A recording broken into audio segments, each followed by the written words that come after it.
देखिए, अभी हम आपको सिंधु सभ्यता के सामाजिक जीवन के बारे में बताएंगे। यदि इस वीडियो को शुरू से आखिर तक देख लें तो आपको बढ़िया से सिंधु सभ्यता के सामाजिक जीवन के बारे में समझ में आ जाएगा। अर्थात यह इस वीडियो को देखने के बाद आपको यह पता चल जाएगा कि आखिर सिंधु सभ्यता के समाज किस प्रकार के थे, किस प्रकार से वहां के लोग रहते थे। तो ध्यान दीजिए, अभी हम आपको बताएंगे सिंधु सभ्यता के सामाजिक जीवन अर्थात सोशल लाइफ के बारे में। तो जैसे कि यहाँ पर लिखा हुआ है, हड़प्पा सभ्यता में परंपरागत परिवार ही सामाजिक इकाई है। हड़प्पा सभ्यता में जो है परंपरागत परिवार ही समाज की इकाई है। कहने का तात्पर्य वहां पर जो परिवार सब लोग रहते थे जिस रूप में भी वही सब सामाजिक वर्णन है। अर्थात यह परिवारों के बारे में चर्चा करना ही सामाजिक जीवन का चर्चा करना होता है। फिर आगे देखिए, उनका सामाजिक जीवन सुखी एवं सुविधापूर्ण था। सिंधु सभ्यता के लोग जो थे वहां के लोग बहुत सुख और हर एक चीजों से परिपूर्ण थे, बहुत सुखी रहते थे और हर चीजों से परिपूर्ण थे। उत्खनन में प्राप्त बहुसंख्यक नारी मूर्तियों की प्राप्ति से संकेत मिलता है कि उनका परिवार मातृसत्तात्मक था। देखिए, सिंधु सभ्यता का जब उत्खनन हुआ, हालांकि याद रखना यहाँ पर आपको भारत की सबसे पुराना सभ्यता, भारत की सबसे प्राचीन सभ्यता सिंधु सभ्यता है। जब सिंधु सभ्यता का उत्खनन होना शुरू हुआ तो वहां पर बहुत सारे स्त्री के मूर्ति मिले हैं, नारी के मूर्ति मिले हैं। इस कारण से सिंधु सभ्यता को मातृसत्तात्मक माना गया। मातृसत्तात्मक मतलब वहां पर ज्यादा से ज्यादा मां अर्थात स्त्री का वैल्यू दिया जाता था। फिर उसके आगे है, मातृसत्तात्मक समाज द्रविड़ और प्राक आर्य सभ्यता की विशेषता थी। कहने का तात्पर्य मातृसत्तात्मक बारे में चर्चा करें तो वहां एक तरह सिंधु सभ्यता की प्रमुख विशेषता में से है। फिर आगे देखिए, हड़प्पा कालीन समाज की प्रमुख विशेषताएं निम्नवत है, यानी कि निम्नलिखित इस प्रकार है। अब आपको हम बताएंगे हड़प्पा सभ्यता अर्थात सिंधु सभ्यता के सामाजिक विशेषता के बारे में। तो देखिए, पहला स्टेप है, हड़प्पा सभ्यता के लोग शाकाहारी एवं मांसाहारी दोनों प्रकार के भोजन करते थे। पता है, सिंधु सभ्यता में आप लोग पढ़े होंगे, इससे पहले हम वीडियो में बताए थे, सिंधु सभ्यता में खोजा गया सबसे पहला नगर हड़प्पा था। उसके बाद सिंधु सभ्यता में खोजा गया दूसरा और सबसे बड़ा नगर मोहनजोदड़ो था। हड़प्पा जो नगर था, हड़प्पा में ज्यादा से ज्यादा मुस्लिम लोगों के रहने का साक्ष्य मिला है और मोहनजोदड़ो में ज्यादा से ज्यादा हिंदू लोगों के रहने का साक्ष्य मिला है। खुद से सोचिए, यदि कहीं पर मुस्लिम लोग रहते हैं तो निश्चित रूप से हम यह कह सकते हैं कि वहां पर मांसाहारी लोग होंगे, और यदि कहीं पर हिंदू लोग रहते हैं तो संभवतः वहां पर शाकाहारी होंगे ही, क्योंकि आप जिस परिवार में रहते, जिस क्षेत्र में रहते हैं, यदि हिंदू हैं तो पता कीजिएगा तो आपको यह लगभग दिखाई देगा कि आसपास कई सारे लोग ऐसे हैं जो कि मांस मछली का सेवन नहीं करते हैं, उनमें से आप भी हो सकते हैं। तो देखिए, आपको यह लिखना है उनके सामाजिक जीवन के बारे में कि हड़प्पा सभ्यता के लोग शाकाहारी एवं मांसाहारी दोनों थे, शाकाहारी एवं मांसाहारी दोनों थे। उसके बाद खुदाई से प्राप्त सुई के अवशेष संकेत देते हैं कि ये लोग सिले वस्त्र पहनते थे। जब सिंधु सभ्यता का खनन हुआ ना तो वहां पर सुई और धागा का प्रमाण मिला। किसका? सुई और धागा का प्रमाण मिला, जिसके कारण से इतिहासकार कहते हैं कि यहाँ के लोग सिले हुए वस्त्र पहनते थे। सिले हुए वस्त्र मतलब इसी तरह से बना हुआ वस्त्र। उसके बाद तीसरा स्टेप है, केश विन्यास प्रचलित था। केश विन्यास प्रचलित का मतलब जब केशों को बढ़िया से सजा करके रखा जाता है, संभाल करके रखा जाता है, तो उसे कहते हैं केश विन्यास पद्धति। तो वहां के लोग केशों को संभालने के लिए जोड़ा, बहुत सारी चीजों को उपयोग करते थे। कंघा का भी प्रमाण मिला, कंघा जिसको कि कंघी क्या क्या कहते हैं, केश झाड़ने के लिए जो उपयोग करते हैं हम लोग। तो केश विन्यास प्रचलित था। स्त्रियों के जोड़ा बांधती थी, स्त्रियों जोड़ा बांधती थी तथा पुरुष लंबे लंबे बाल एवं दाढ़ी मूछ रखते थे। लंबे लंबे बाल व दाढ़ी मूछ का इसलिए वर्णन किया गया है क्योंकि सिंधु सभ्यता के एक क्षेत्र से दाढ़ी मूछ वाले पुरुष का प्रमाण मिला है। उससे यह अनुमान लगाया जाता है कि वहां के लोग लंबे लंबे दाढ़ी व मूछ रखते होंगे।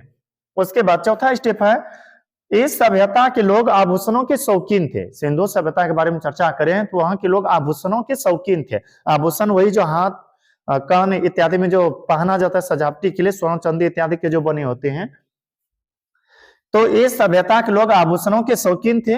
विविध प्रकार के मतलब विभिन्न प्रकार के आभूषण, जैसे कंठहार, इसमें पहनने वाला कंठहार, कर्ण फूल, कान में पहनने वाला होता है सजावटी रूपी फूल, हसूली, फिर भुजबंद, भुजों में पहना जाता है, कारा, हाथों में पहना जाता है कारा, अंगूठी, अंगूठी तो आप लोग जानते होंगे, रिंग जिसको हम लोग बोलते हैं, अंगूठी, करधानी इत्यादि पहनते थे। तो आपको यहाँ पर याद रख करके यह लिखना है एग्जाम में, सिंधु सभ्यता के लोग आभूषणों के शौकीन थे। क्यों? क्योंकि सिंधु सभ्यता के कई क्षेत्रों से विभिन्न प्रकार के आभूषणों का प्रमाण मिला है।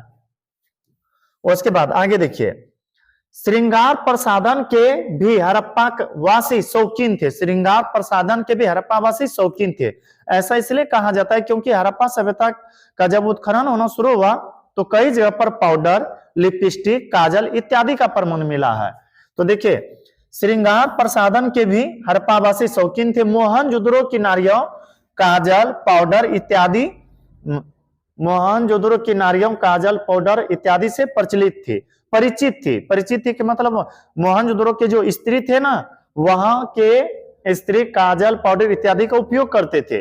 फिर शीशे, कंघे, तांबे का दर्पण का प्रयोग होता था। चौंदरों से लिपस्टिक के अस्तित्व का भी संकेत मिलता है।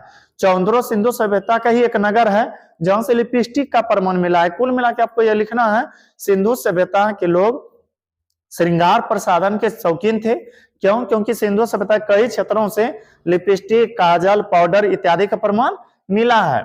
फिर आगे देखिए, छठा स्टेप है, इसके आभूषण बहुमूल्य पत्थरों, हाथी दांत, हड्डी, शंख इत्यादि के बने हुए थे। सिंधु सभ्यता के लोग जो थे वह अपने आभूषणों को बनाते थे हाथी के दांत से, सुंदर सुंदर पत्थरों से, यानी कि अपना आभूषण बनाते थे सुंदर सुंदर पत्थरों से, या बहुमूल्य पत्थर का मतलब हो जाता है कीमती पत्थर, हाथी के दांत से, हड्डी, शंख इत्यादि से बनाते थे। उसके बाद मिट्टी एवं धातुओं से निर्मित तरह तरह के बर्तनों का उपयोग करते थे। सिंधु सभ्यता का जब उत्खनन शुरू हुआ, खोज शुरू हुआ, तो वहां पर कई जगह से धातु के साथ साथ मिट्टी का बर्तन मिला और मिट्टी के साथ साथ धातु का बर्तन। इससे यह अनुमान लगाया गया इतिहासकार के द्वारा कि वहां के लोग काफी मात्रा में बर्तन का उपयोग करते थे। और धातुओं में यदि हम चर्चा करें तो सिंधु सभ्यता के लोग सबसे ज्यादा कांसा के बर्तन का उपयोग करते थे। यही कारण है कि सिंधु सभ्यता को कांस युग में रखा गया है। हालांकि यहां पर था मिट्टी एवं धातुओं से निर्मित तरह तरह के बर्तनों का प्रयोग करते थे। फर्श पर बैठने के लिए, फर्श का मतलब नीचे, फर्श पर बैठने के लिए चटाई के साथ साथ पलंग, चारपाई का भी प्रयोग करते थे। चटाई होता है नीचे बिछाने वाला, और पलंग तो जानते ही हैं, कई जगह पर दीवान पलंग, क्या क्या पलंग चलता है। चारपाई जिसको हम कहते हैं खटिया, तो इसका उपयोग करते थे सिंधु सभ्यता के लोग। फिर आगे है, सैधव निवासी अमोद प्रमोद के भी प्रेमी थे। अमोद प्रमोद के प्रेमी का मतलब वहां के लोग विभिन्न प्रकार के खेल कूद इत्यादि खेलते थे। सिंधु सभ्यता, सिंधु निवासी का मतलब सिंधु सभ्यता के लोग या हड़प्पा सभ्यता के लोग। सैधावासी अमोद प्रमोद के प्रेमी थे। पासा इस काल का प्रमुख खेल था। अभी देखिए, ऐसे तो भारत का राष्ट्रीय खेल हॉकी है, पर हमारे अनुसार से भारत में ज्यादा लोग खेलना पसंद करते, देखना पसंद करते हैं क्रिकेट को, जबकि विश्व स्तर पर सबसे ज्यादा फुटबॉल खेला जाता है। लेकिन सिंधु सभ्यता के बारे में चर्चा करें तो वहां पर ज्यादा खेला जाता था पासा, वही जिसको हम लोग डाइस कहते हैं इंग्लिश में, और घरेलू समय लूडो, गोटी, छक्का इत्यादि भी कह देते हैं।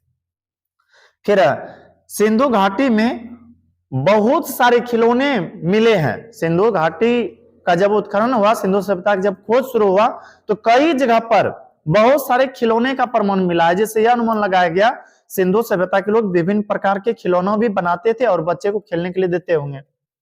देखिए, सिंधु घाटी में बहुत सारे खिलौने मिले हैं जो बहुत ही कोताह कोताहुल जनक है। कोताहुल जनक मतलब विभिन्न प्रकार के। आप लोग देखिएगा यदि मेला जाइएगा ना तो वहां पर एक डॉगी इस तरह से मिलता है, यदि उसके सिर को दबाइएगा ना ऐसे ऐसे ऐसे घूमेगा तो वह कोताहुल बोला।